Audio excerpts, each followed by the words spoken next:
kita di bagian apa di petang hari ini. Bagian yang pertama itu nubuatan-nubuatan dari para nabi-nabi. Bernubuat masa depan Yehuda dengan pemimpin-pemimpin mereka yang akan hadir di Bethlehem. Bagian kedua ayat yang keempat, kekuasaan pemimpin kita bersama pada tahun ini sekali lagi mendapat kekuatan tentang kebenaran dari nubuatan-nubuatan para nabi-nabi.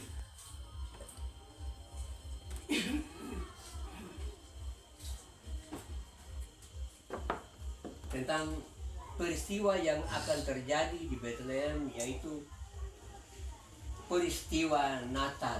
Ya, peristiwa Natal berarti kita sudah tahu bahwa itu adalah kelahiran Yesus Kristus yang juru selamat.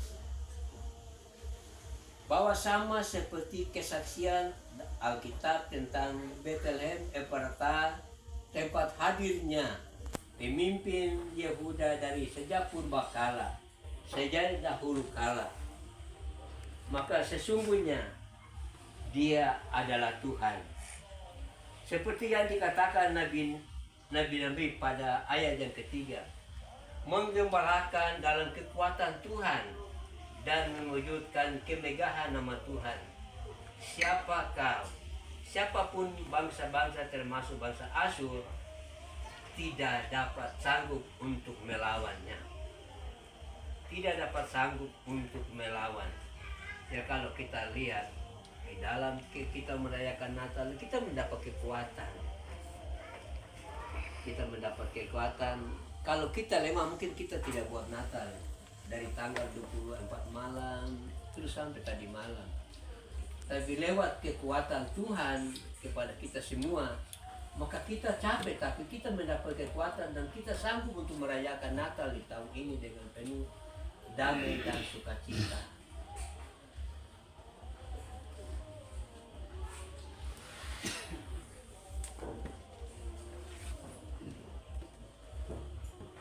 Keluarga besar, marga Hewati, bahkan simpatisan, nubuatan tentang kelahiran atau pemimpin kaum Yehuda bahwa akan bangkit bagimu seorang yang akan memerintah Israel dari sejak purbakala dahulu kala dan menggembalakan mereka dengan kekuatan Tuhan. Kemegahan nama Tuhan Allah hendak memberi suatu arahan atau tujuan bagaimana kita sebagai orang-orang Kristen ini hidup di dalam persekutuan, keluarga, dan jemaat. Bethlehem Ephrata sebagai tempat berlangsungnya peristiwa kelahiran Tuhan Yesus Kristus di dalam dunia. Kelahiran Kristus ke dalam dunia semata-mata hanya untuk menyelamatkan manusia dari lumpur dosa dan maut, termasuk Bapak Ibu dan saya. Kita ada ini karena Yesus. Yesus lain dan kita ada. Beberapa malam berturut-turut kita sudah merayakan Natal dan kita sudah dibekali dengan berbagai nasihat, pelajaran. Kita semua sudah dengar suara Tuhan dalam tiap-tiap ibadah Natal. Kiranya kita renungkan bagian ini sehingga suara Tuhan itu, pikiran Tuhan menjadi berkat untuk kita melangkah memasuki tahun 2024. Bethlehem Ephrata sebagai menjadi satu tempat terjadinya satu peristiwa yang besar yang tidak pernah terjadi sebelum dan sesudah, yaitu kelahiran Yesus Kristus. Dan kita lihat dalam Matius pasal 2 ayat 13 sampai dengan 15. Ketika Yesus itu lahir, Yesus sudah mendapat ancaman dari Herodes. Ya, Jadi bukan Yesus dia besar baru dia disalibkan, tapi ketika Yesus masih ada dalam kandungan ibu Maria, itu dia sudah menderita. Dia sudah menderita. Yusuf dan Maria tinggal di mana? Terus mereka dua harus ke Nazaret, tempat kelahiran, mereka punya tanah adat di situ. Mereka sudah menderita. Di dalam perjalanan Maria sudah menderita di atas keledai, sampai mencari penginapan Maria sudah menderita. Jadi bukan Yesus itu menderita karena dia sudah melayani, menyampaikan berita keselamatan bagaimana 33 tahun, bukan. Sejak Yesus masih ada dalam kandungan dia sudah menderita. Dan ketika Yesus itu lahir, kita lihat orang Majus datang membawa persembahan, mur dan kemenyan, emas dan sebagainya. Di situ Herodes merencanakan sesuatu yang ingin membahayakan pribadi Yesus itu sendiri. Karena gembala-gembala mengatakan kepada Herodes bahwa ada seorang raja yang lahir.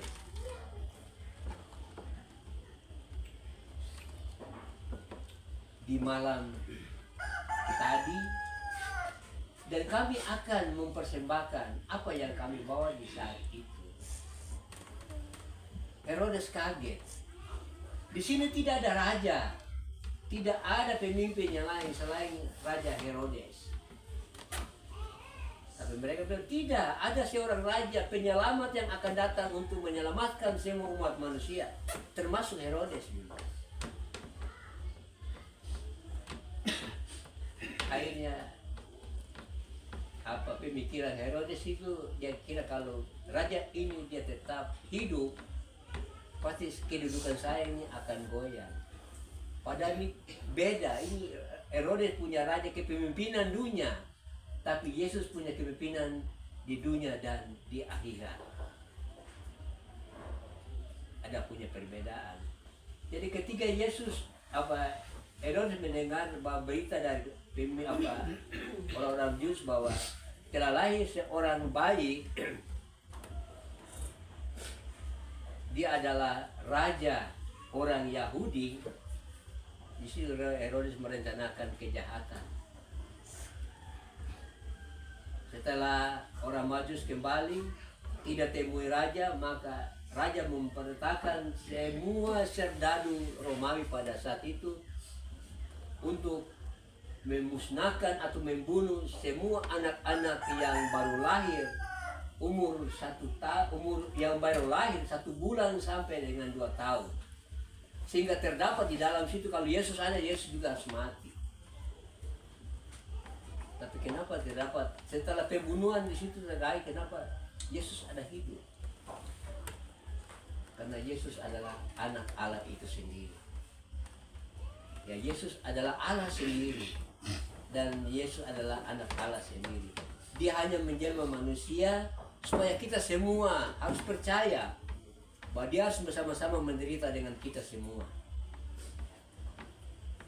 Dan kalau kita macam kita majelis sekarang, kita majelis ini jalan sembahyang ke sana, sembahyang kamar, bikin ini, kita bilang itu sudah menderita, padahal kita belum menderita. Sebetapa besar penderitaan Yesus Kristus yang memikul dosa umat manusia, termasuk kita di keluarga besar, bahkan kita di peta hari ini. Oleh sebab itu, mari kita bersyukur. Ya, sebenarnya Bapak tidak mau bikin Natal syukuran, tapi kita bersyukur kepada Tuhan. Karena 1 tahun ini kita diberi kekuatan, kita diberi kelimpahan anugerah Tuhan dan berkat Tuhan yang berlimpah-limpah. Kalau saya rasakan tahun ini dulu, kita dapat berkat dari bansos, dari macam-macam dana, sampai beras yang terakhir dari Bapak Kampung kemarin. Itu adalah berkat Tuhan yang nyata dalam kehidupan kita. Oleh sebab itu saya bilang, mari kita bikin Natal syukuran. Jadi Natal tapi syukuran.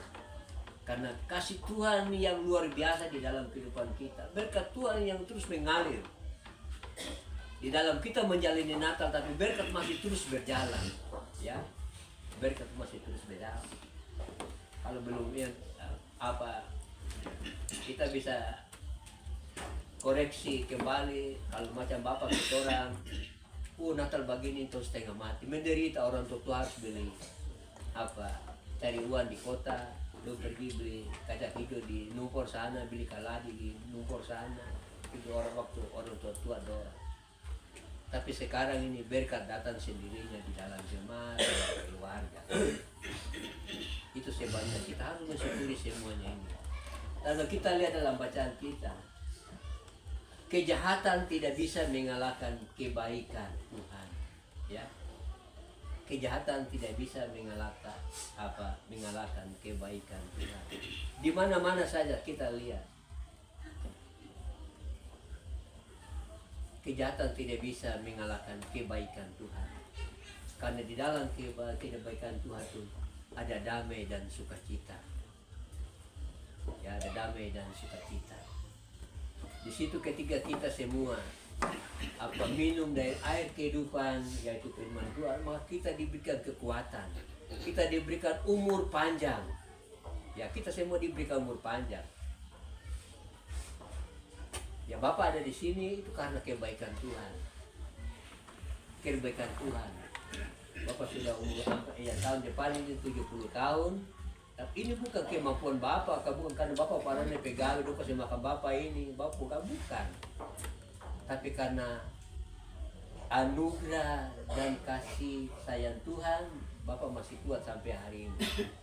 Dan ketika kita ada di dalam Tuhan, kita diberikan kekuatan siapapun dia. Jangan kita takut dan bimbang untuk menghadapi ini. Karena masa depan kita ada di tangan Tuhan. Yang penting kita semua mau menyerahkan hidup kita kepada Tuhan. Maka di situ tangan Tuhan akan terus memegang kita. Ya, jangan kita pegang tangan Tuhan.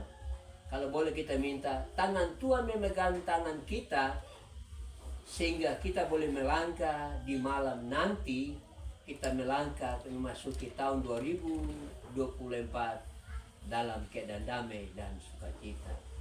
Karena Yesus Kristus yang punya firman memberkati kita di malam di petang Natal seturang keluarga besar bakal simpatisa di malam hari ini. Immanuel.